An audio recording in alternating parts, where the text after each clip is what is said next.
Halo, apa kabar?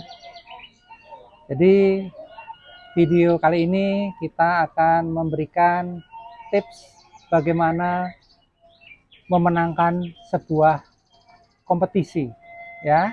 Jadi, kompetisi itu kadang-kadang teman-teman menganggap sama dengan kompetensi. Itu berbeda sekali. Jadi, kalau kompetensi itu artinya Anda bisa, Anda mampu. Kalau kompetisi itu artinya Anda berani bersaing dan Anda cepat. Sehingga dalam sebuah tes, kecepatan itu yang utama. Sekarang untuk kompetisi yang kita bicarakan di video kali ini, kita akan berbicara tentang bagaimana kita menghadapi sebuah tes kompetisi yang berupa TPA atau tes potensi akademik dan juga tes skolastik atau tes potensi skolastik. Oke. Nah, sekarang untuk menghadapi kompetisi, apa sih yang harus kita lakukan? Yang pertama, persiapkan dengan baik dengan cara banyak berlatih model-model soal yang sejenis. Yang kedua, ya, jangan lupa pada saat nanti mau tes untuk sarapan terlebih dahulu. Karena bagaimanapun juga manusia membutuhkan gula atau glukosa untuk bisa melakukan hal-hal yang membutuhkan energi yang cukup banyak. Yang berikutnya lagi, ya, Anda harus melakukan latihan itu berulang-ulang untuk mengurangi yang namanya kecemasan. Nah, sekarang hal-hal apa yang selama ini dilakukan oleh peserta tes dan itu salah? Oke. Yang umum terjadi adalah mengerjakan soal. Itu tidak boleh. Kenapa? Karena dalam perintahnya adalah pilihlah jawaban, bukan kerjakan soal. Artinya soal sudah dikerjakan sama tim pembuat soal. Tugas Anda hanyalah memilih jawaban. Oleh sebab itu, waktu yang diperlukan untuk satu soal cukup 45 detik saja. Oke. Yang berikutnya lagi, ya, menganggap bahwa ujian ini ilmu pasti, sehingga dipastikan jawabannya. Itu tidak perlu. Karena yang harus Anda lakukan adalah, ya, meyakini jawabannya, bukan memastikan jawabannya.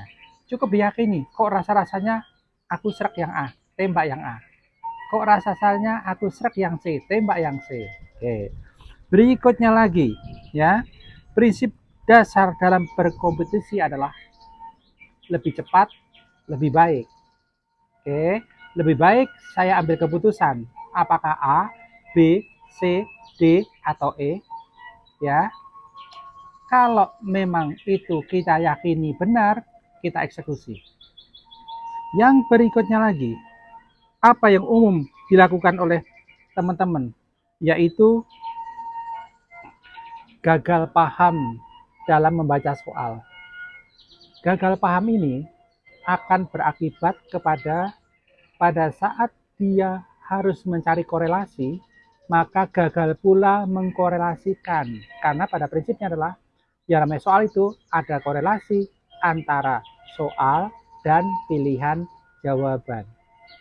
Oke, yang berikutnya lagi, ya, pada saat waktu sudah minim, sudah genting, teman-teman masih mengerjakan soal, itu tidak boleh.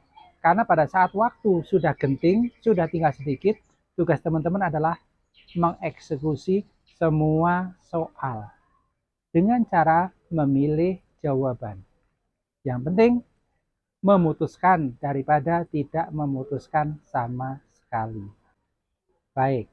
Nah, sekarang hal-hal apa yang harus teman-teman semua lakukan agar bisa menang dalam berkompetisi.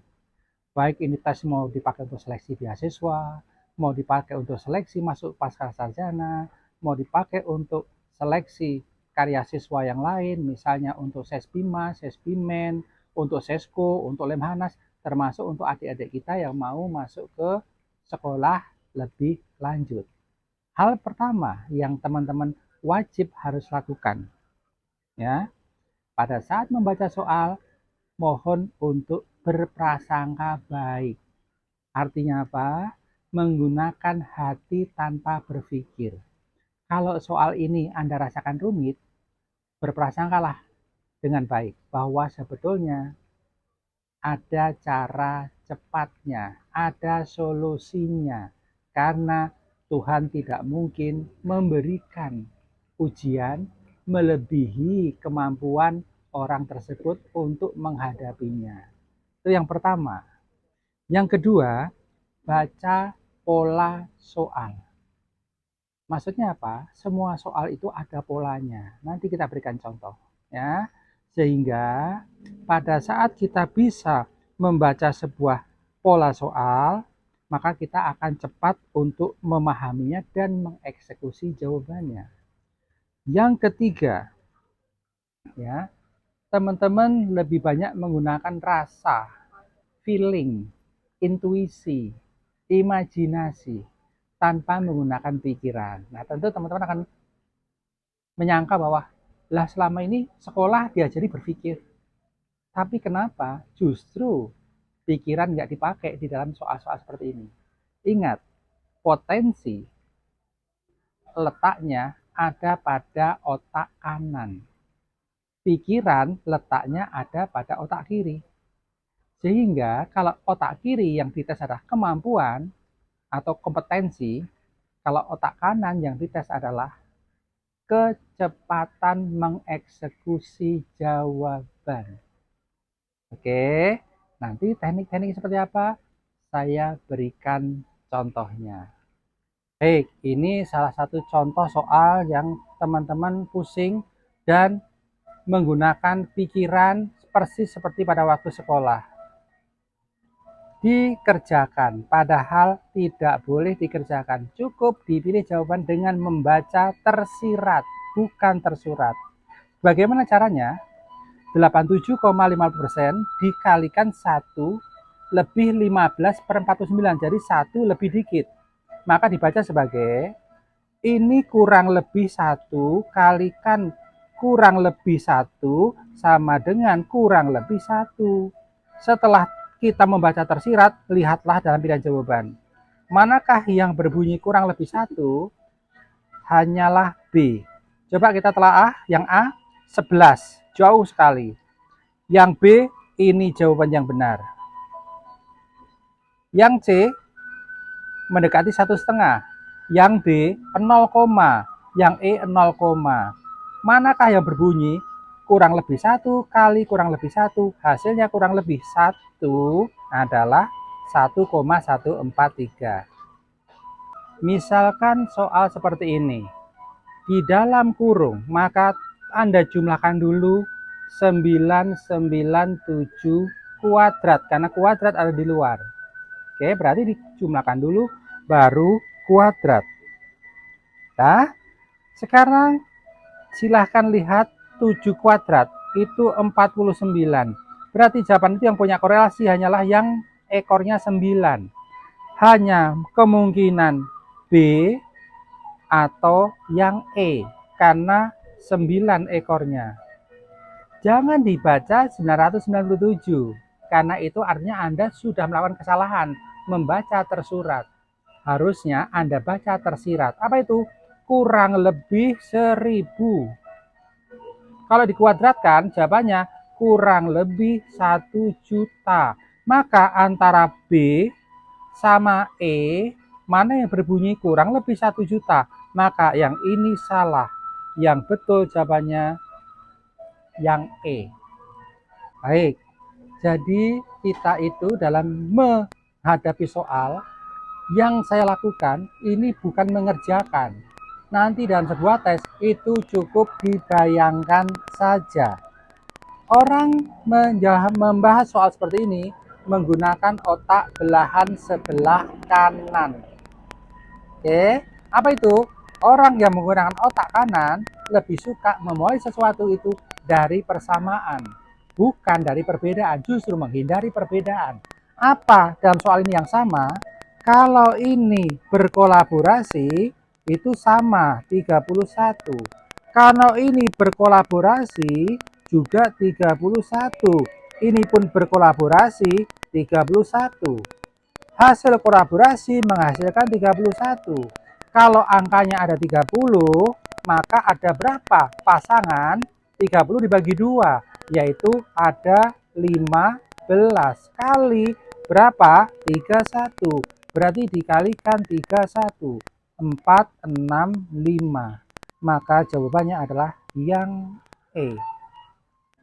Oke, jadi jelas ya bahwa selama ini kalau kita merasa bahwa aku siap kok, aku bisa kok, tapi apakah cepat?